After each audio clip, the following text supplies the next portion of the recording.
Yes, हो गया। Hello, praise the Lord. आइए हम आज परमेश्वर का वचन पे जाते हैं।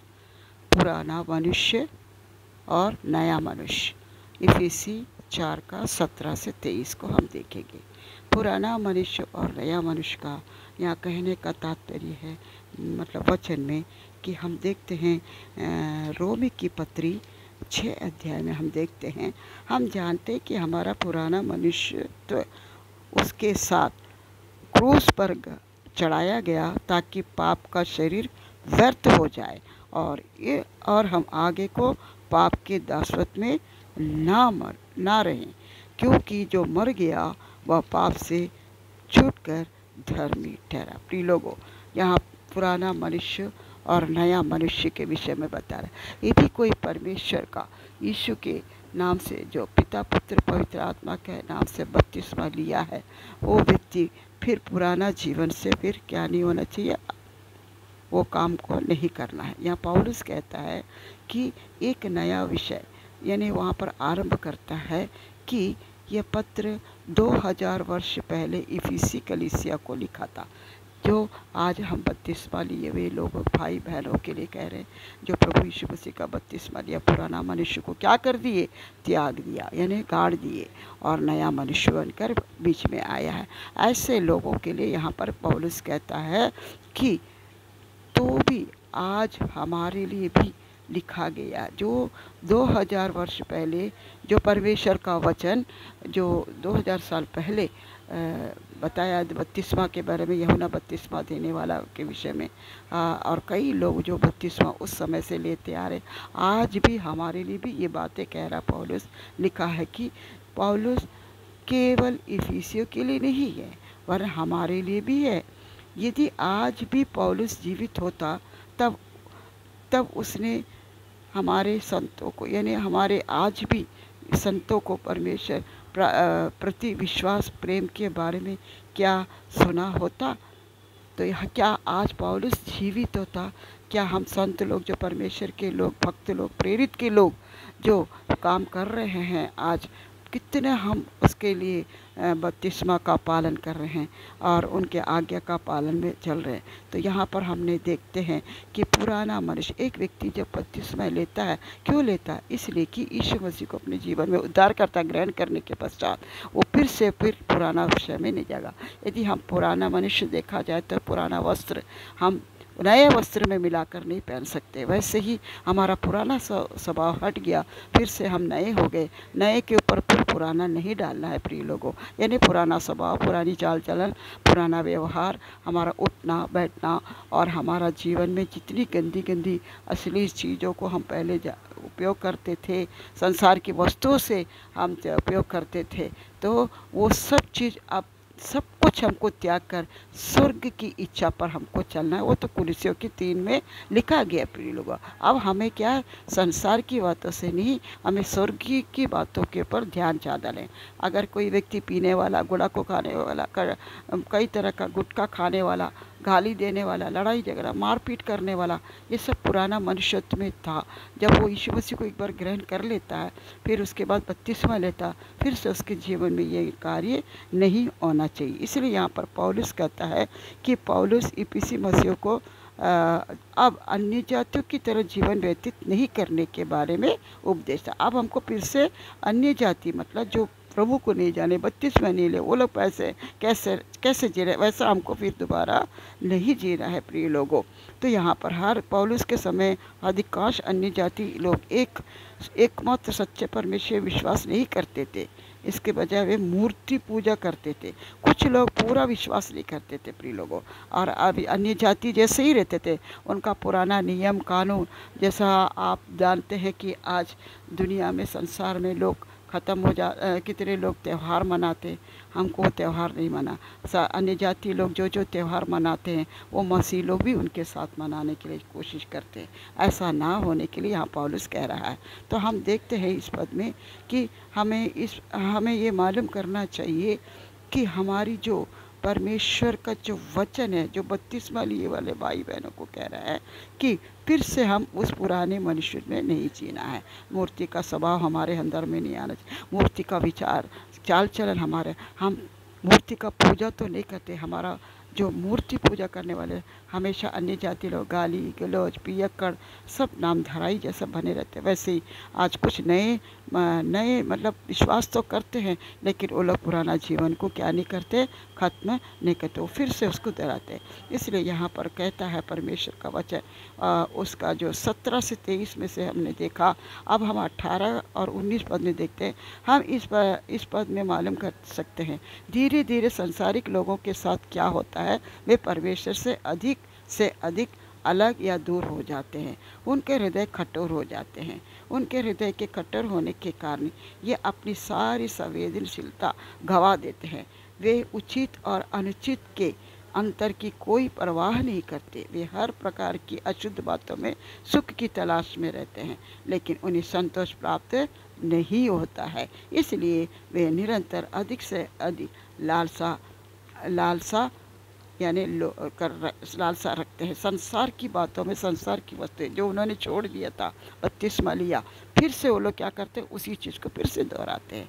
वो पाप है प्रिय लोगों, वो नहीं करना। पौलुस का यही एक कहना है कि हमको परमेश्वर लिखा गया है कि आप इस पद से लेकर 5 के 21 में तक कलीसिया के पवित्रता को और शुद्धता के बारे में बातें करता है। ये दो बातें कलीसिया के लिए सर्वाधिक आवश्यक, एकता और शुद्धता। ये दोनों हमारे जीवन में कलीसिया में होनी चाहिए। जो बपतिस्मा लिए लोग और परमेश्वर का जो विश्वासी लोग हैं, सचमुच परमेश्वर का वचन पर चलने वाले, हमें पहचानना है कि हमको उनकी क्या है, कुछ लोगों की क्या है, मूर्ति पूजा करते थे और सब प्रकार की अनित्य के बातों में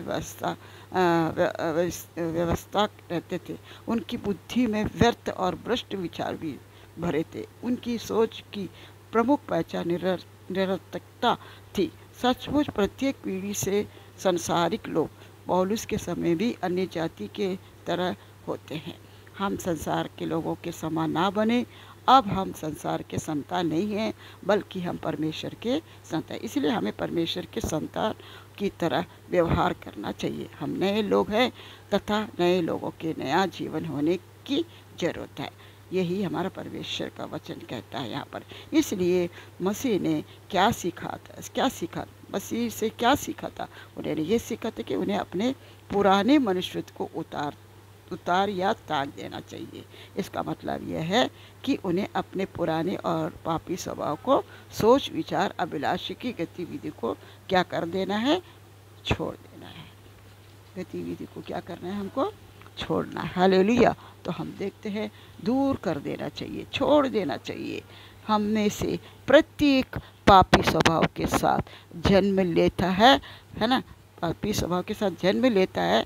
जब तक हम मसीह को ग्रहण नहीं करते हैं, तब तक हम उस पापी स्वभाव के अधीन जीवित रहते हैं। हमारा पुराना मनुष्यत्व सामान्य तौर पर हमारा वह व्यक्तित्व होता है जो हमारे साथ हमारे पापी स्वभाव के अधीन रहने तक जीवित रहता है। इसलिए हमें नया मनुष्यत्व धारण करने से पहले अपने पुराने मनुष्यत्व को उतार देना या मार देना चाहिए।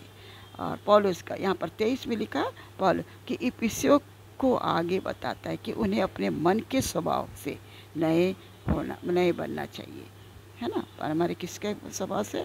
मन नया होना चाहिए। शरीर को भी, मन को भी, सब जब मन नया हो जाता है प्रिय लोगों, तो शरीर भी नया होने लगता है। इसलिए आज कई लोग बपतिस्मा लिए हैं और बपतिस्मा लेकर कई लोग फिर से पुराने जीवन में गाली देना, लड़ाई करना, झगड़ा करना, चोरी करना और एक दूसरे को दोष लगाना, एक दूसरे को सताना, ये आज भी हो रहा है। इसीलिए मैं परमेश्वर का ये वचन, पुराना मनुष्य, एक व्यक्ति जब बपतिस्मा लेता है प्रभु यीशु मसीह का नाम से, जो पिता पुत्र पवित्र आत्मा है, तो वो जो बपतिस्मा डुबकी का लेते हैं, वो पुराना मनुष्य को गाड़ दिया और नया मनुष्य बन के आता है।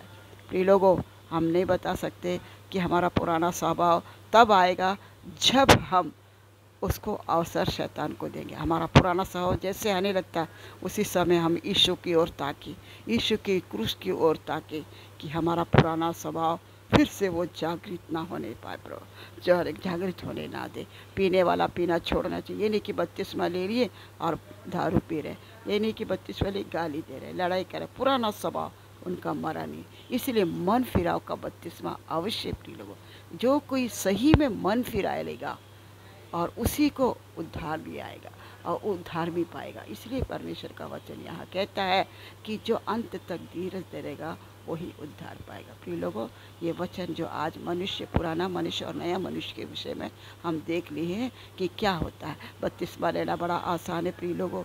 बपतिस्मा हमको मन फिराव का बपतिस्मा लेना, हम पूरी तरह से पूरे अंदर की गंदगी को बाहर करना है और बाहर करके उसके बाद ही हमको बपतिस्मा लेना। आज कई पास्टर लोग, कई लोग, कुछ लोग विश्वासी लोग मन नहीं फिराते, 1 महीना भी नहीं होता, 2 महीना भी नहीं होता, उन लोग को ले जाके पानी में डुबा देते।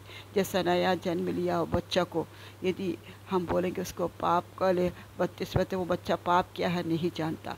तो उसी तरह एक व्यक्ति 2 महीना चर्च में आया, यीशु मसीह को कह रहे, तुरंत कुछ लोग उसको ले जाके डुबा देते हैं पास्टर।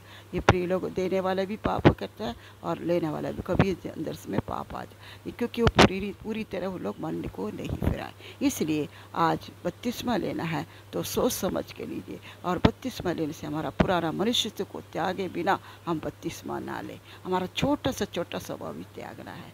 इसलिए परमेश्वर यहाँ कहता है पुराना मनुष्यत्व को और नया मनुष्यत्व के विषय में यहाँ बताए।